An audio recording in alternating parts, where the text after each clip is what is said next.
Obviously, there was no finding of collusion on the part of the president, and yet Democrats are still very fervently talking about impeaching President Trump. Take a listen to some sound, and I want to get your reaction.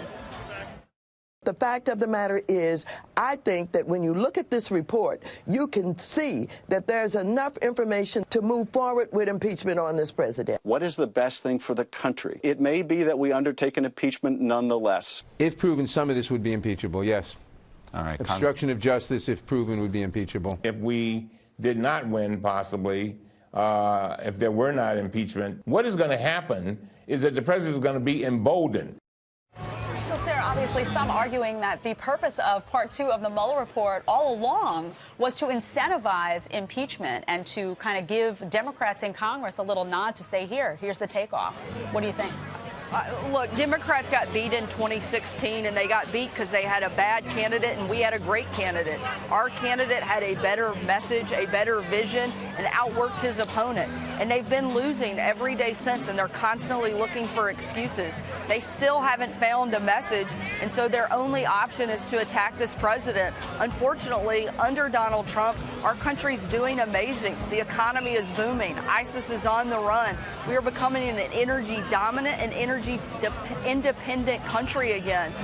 We could not be doing better under this president in just 2 short years, and I think that the country is going to benefit a great deal more by having President Trump for another 6 years. And I think it's sad what Democrats are doing. They have the option. They could be working with the president to solve some of the big problems. So far, the president's done it on his own, but he'd be happy to work with Democrats and see that impact double. There are some places I think that we could get there, whether it's on lowering prescription drug prices or working to help veterans, continuing to grow the economy. There are a number of places I think that Democrats should want to work with the president, and hopefully they'll start to see that what they're doing and continuing to attack the president is not a winning message.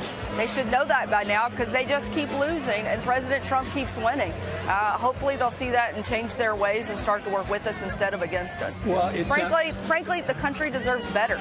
The country deserves better than what the Democrats are offering. They've become not just an embarrassment to their party, but an embarrassment for public service because they are not providing the service to which they were elected to actually fulfill. And hopefully that changes, but I don't see a lot of progress in their message at this point at all. It does sound as if, Sarah, they're going to have a conference call today to figure out where they go from here, whether they continue to call for impeachment or investigation or whatever.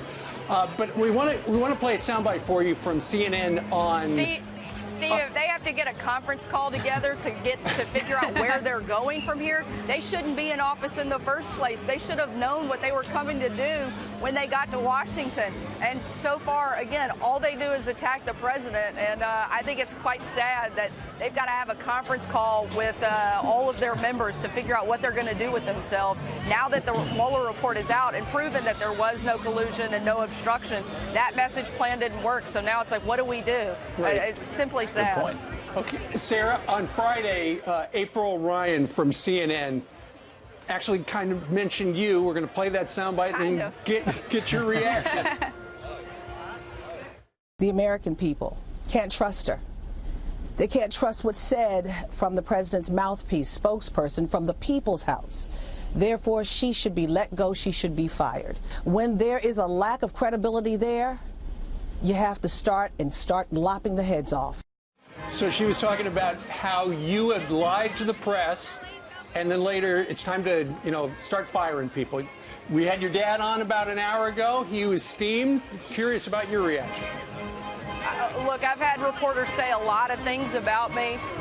They've said I should be choked. They said I should deserve a lifetime of harassment, but certainly never had somebody say that I should be decapitated. This takes us to a new low, even for the liberal media. I think it just once again proves why this journalist isn't taken seriously.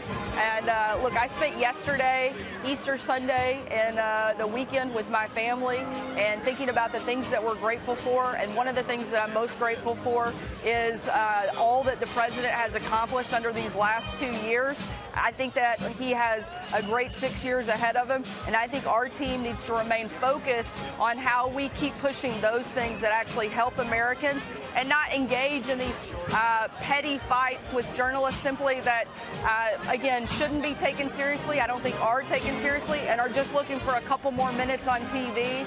And frankly, I feel sorry for them because they have lost the collusion battle, and now they're looking for anything they can hang on to keep this story alive. And frankly, I think it's time to move on. I think the country's ready to. They have been for the last 2.5 years, and they're ready to focus on what impacts them, what matters to them, and the things that the president's been doing is exactly that. And we're going to continue fighting for Americans, and including the patriots that Elizabeth Warren and those like her question because they support this president, they support our military, they support our veterans, they support a booming economy and all of the great things that the president's doing. So we're going to keep fighting and ignore all the extra noise from journalists trying to get a couple minutes of TV time.